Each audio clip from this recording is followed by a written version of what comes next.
जय जगन्नाथ। देखिए आज सप्तपदी लक्ष्मी नारायण का पूजा है।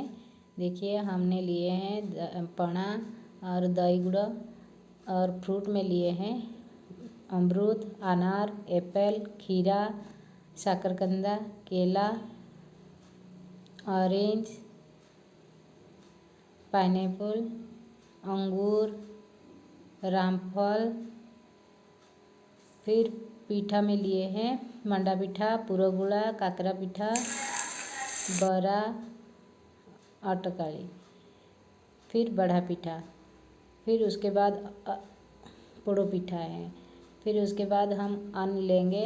अन्न में है मीठा खिचड़ी, अरहर का दाल, घाटा तरकारी, सागा भजा, खट्टा मीठा सब्जी, फूल गोभी, सीम का भाजी। देखिए मेरा ये प्रसाद है और ये मेरा छोटा सा प्यारा सा मंदिर है। देखिए मैं रंगोली थोड़ा बनाया है। आप लोग को कैसे लगा कमेंट में बताइएगा। लाइक शेयर सब्सक्राइब कीजिएगा।